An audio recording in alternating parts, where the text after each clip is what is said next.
Hi, this is Jackie Tantillo, and this is Should Have Listened to My Mother.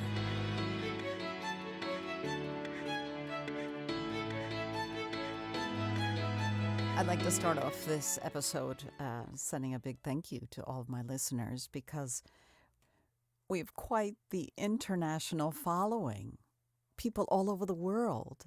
It's really incredible, let alone here in the U.S., Australia, Britain, Northern Ireland, France, Spain, Germany, Canada, Ireland, Brazil, Czechia, also known as the Czech Republic.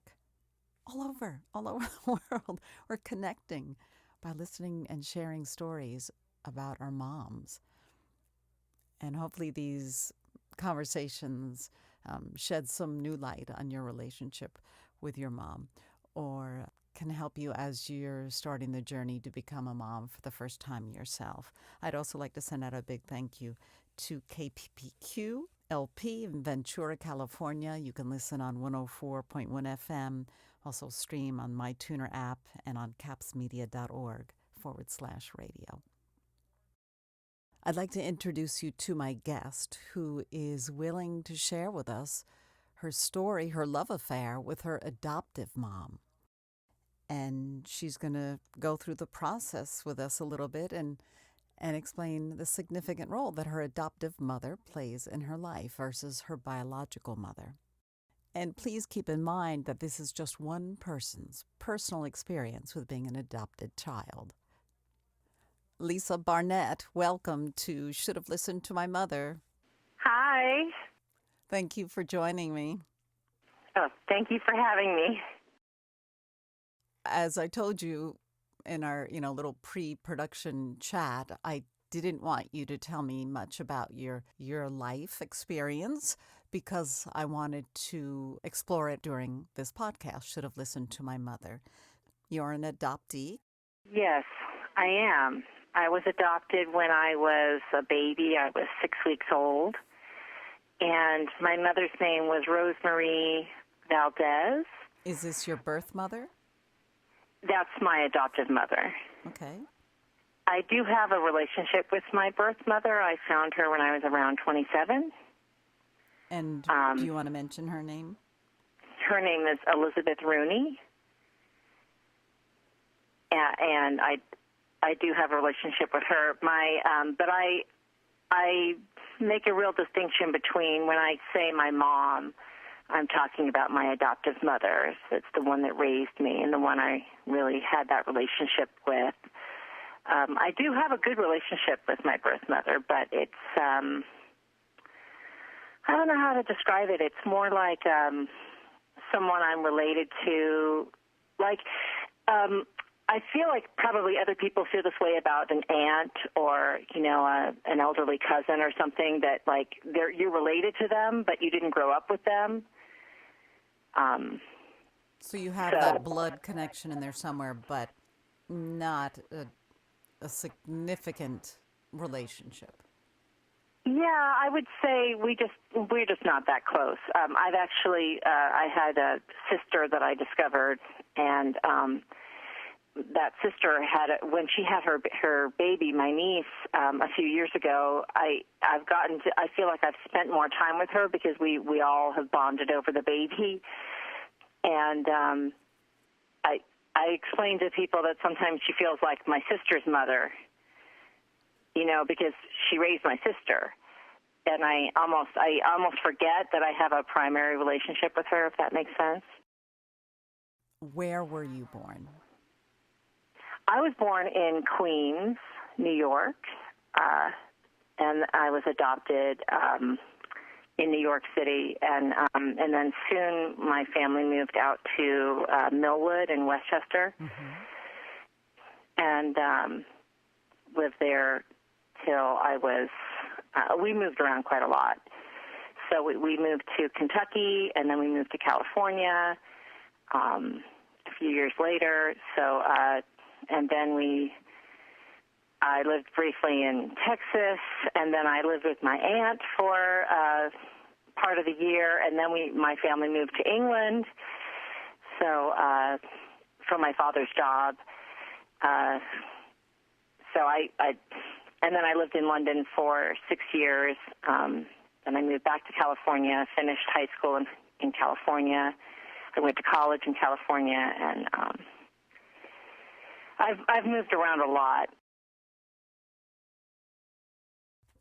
Did your mom and dad adopt any other children? I have my brother, Peter Valdez, and he's 18 months older than me, and he's also adopted.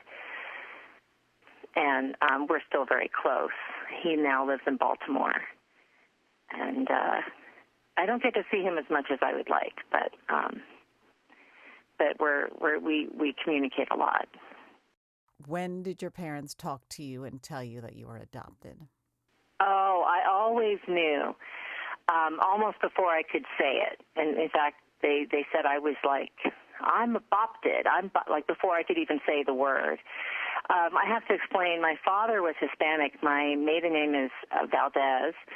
And my father was first generation. His parents were Mexican and Spanish. And then my mother was German, but she had dark hair. She was brunette. She looked sort of, I always say she looked a little bit like Queen Elizabeth or from England, or Elizabeth Taylor. She had dark hair and pale skin.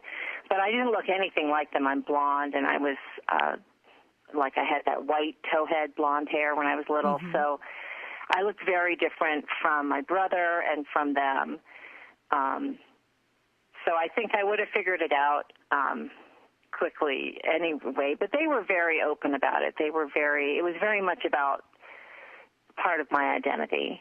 And nothing to be ashamed of or feel bad about. They always made me feel like I was chosen, I was special, that I was loved, and, I had very positive connotations with it.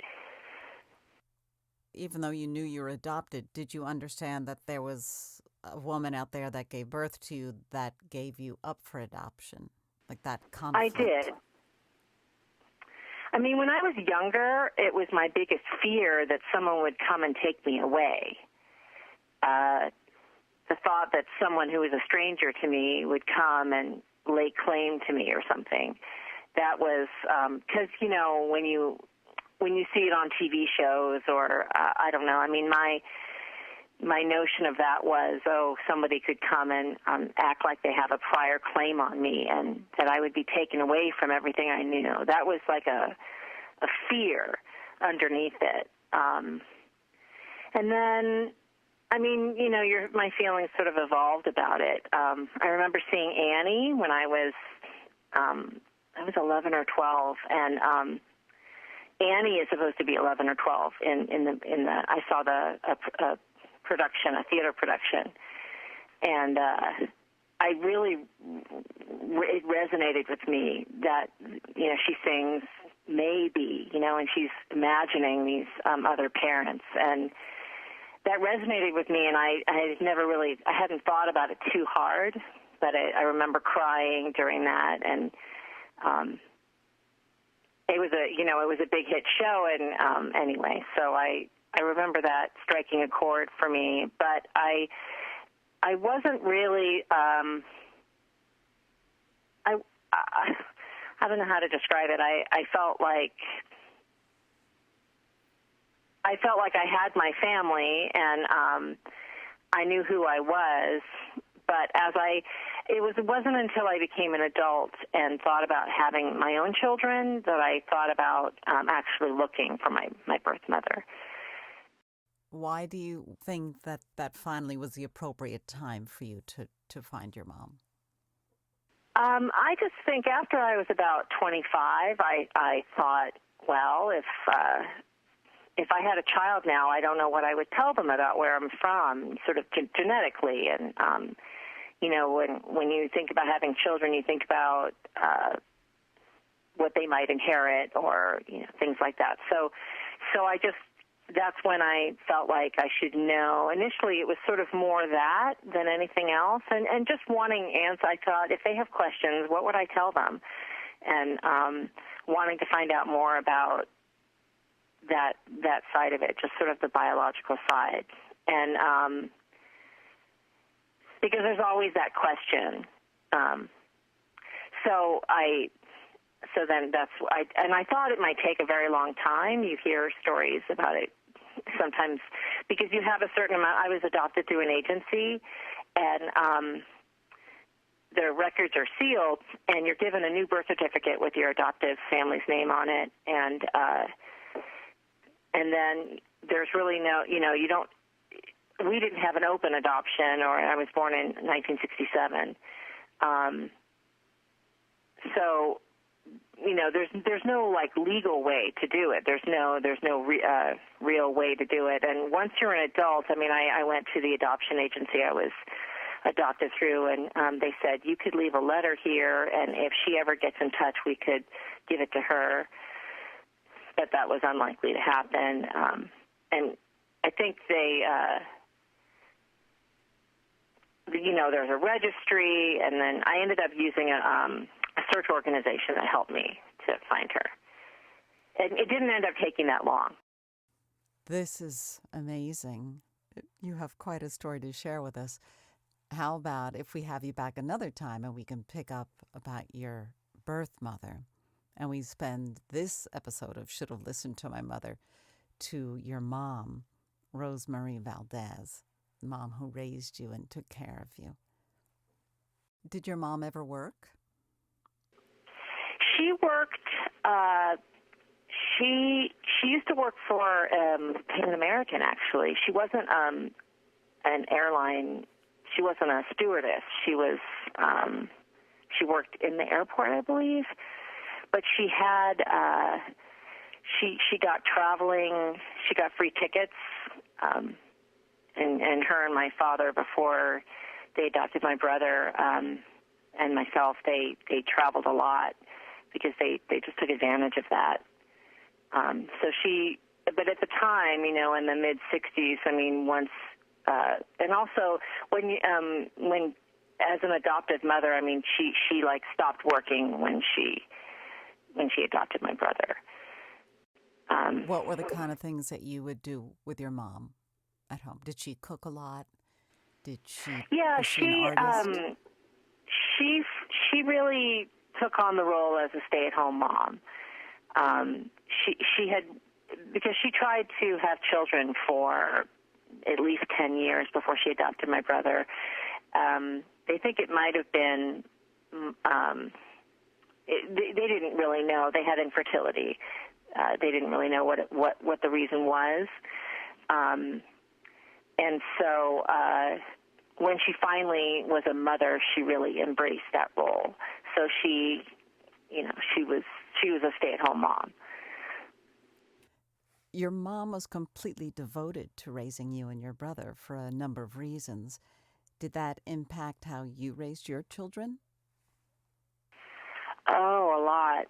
It's very sad for me. My mom died from cancer in 2000. She was 72. And I didn't get married until 2002.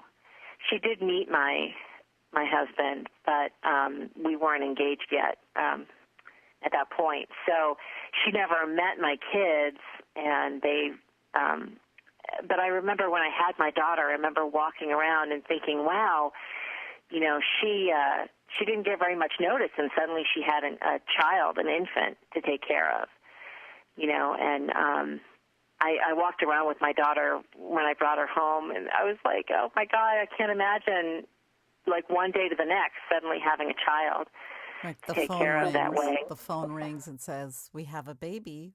That's quite a contrast.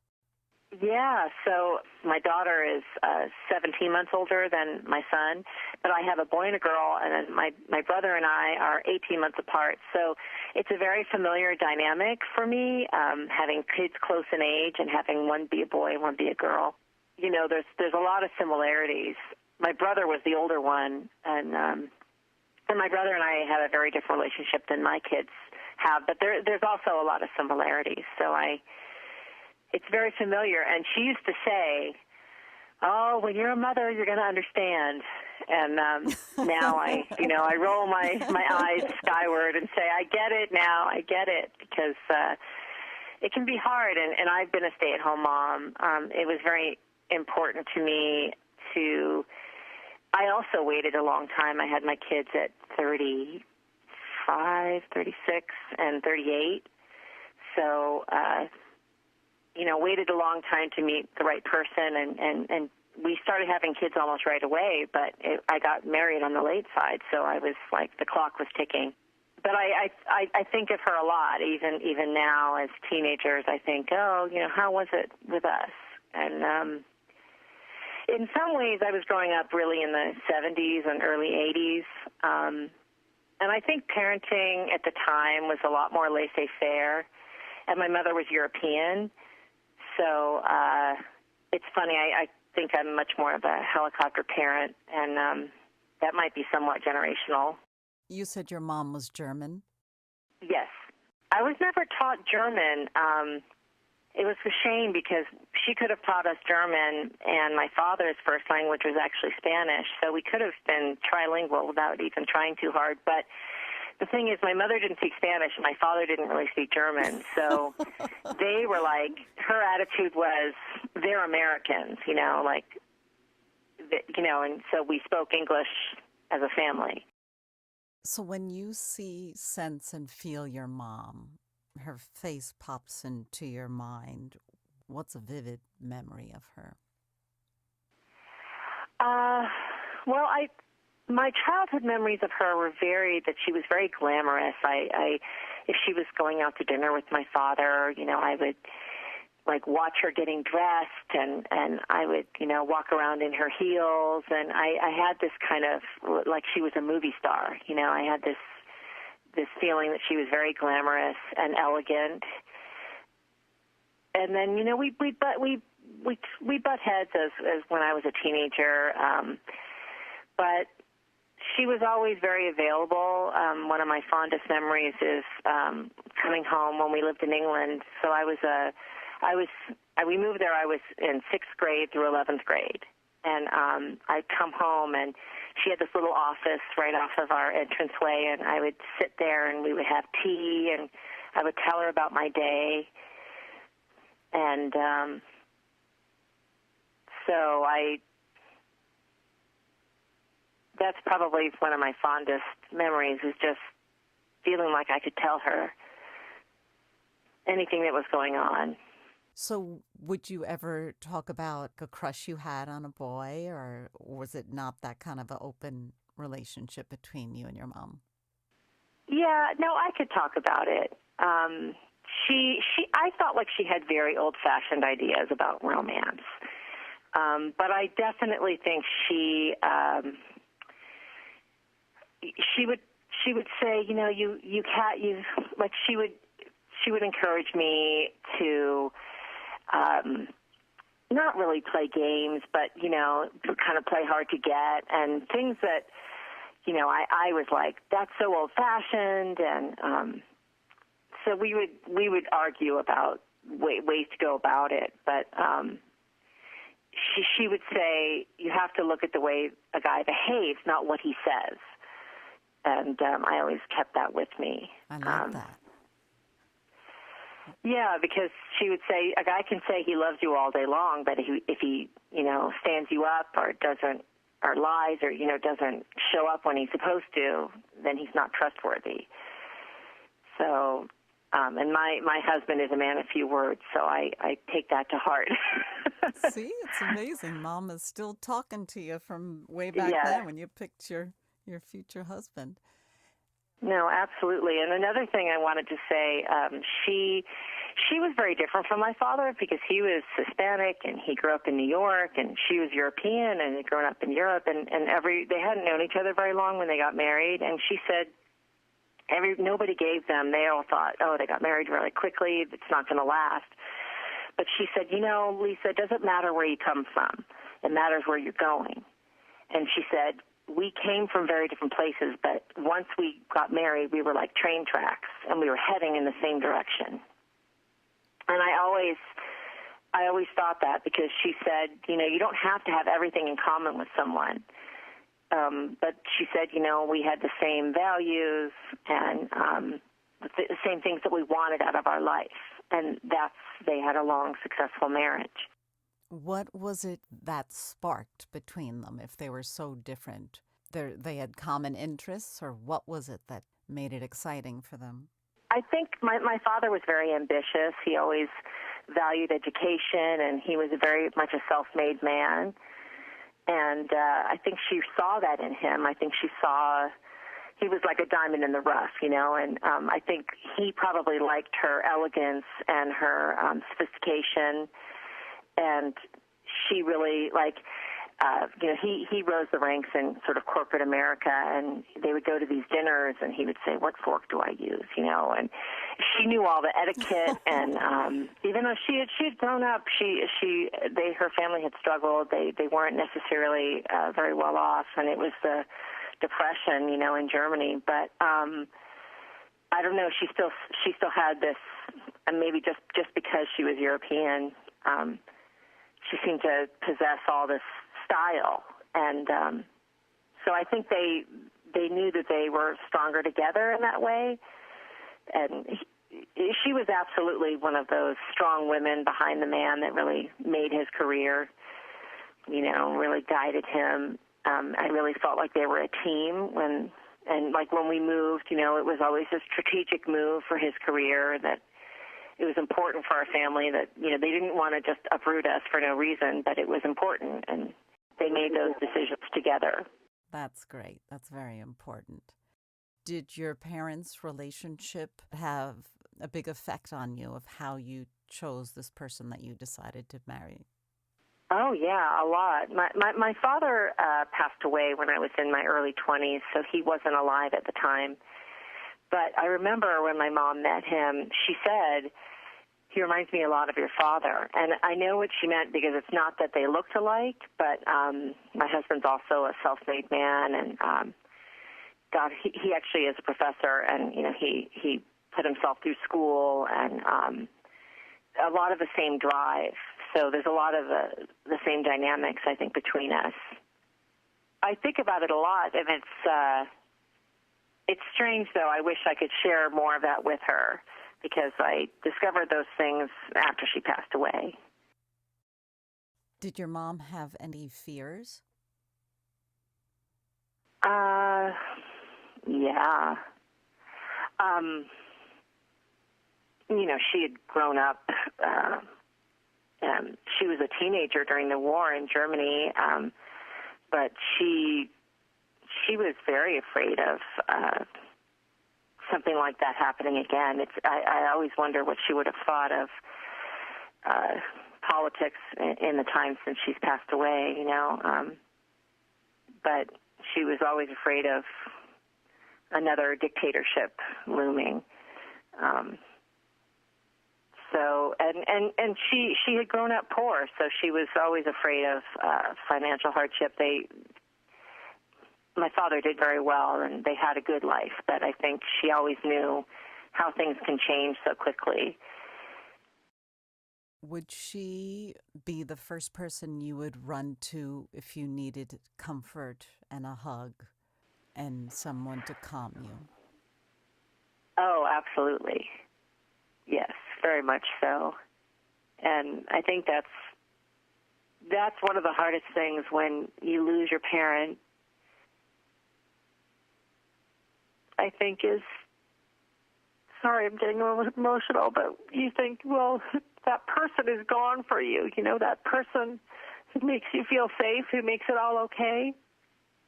And even though I was resisting that when she was always trying to take care of me, when it's really gone, that's when you really grow up, and I can see that when people lose their mother when they're young, you grow up in a different way.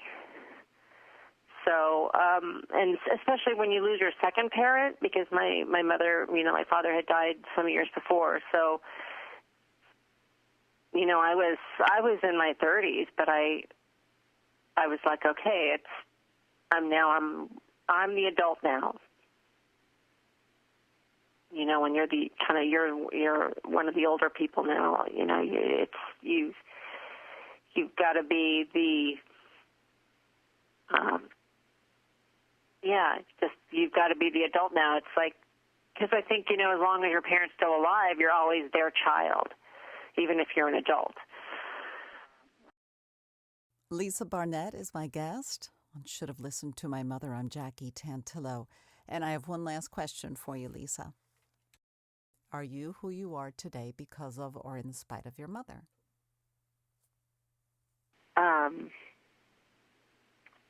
Yes.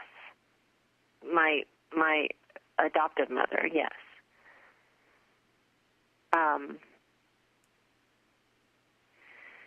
Absolutely. And that's, well, I mean, really both of them. But I feel the effect of my mother, my adoptive mother, and more. And I feel like I learn, I kind of discover things about myself. I'm discovering the connections with my birth mother, because I feel like as you get older, you sort of, I don't know how to describe it, you kind of settle into your biology. I guess no one ever really knows how an adoption is going to work out. And in your case, Lisa, your mom, Rosemarie Valdez, seems like she was a pretty super mom. Thank you so much. Yeah, she really was a wonderful mother. I miss her. Thank you so much. I'm Jackie Tantillo. Thank you so much for being part of the conversation. And I'll see you next week. I should have listened to my mother.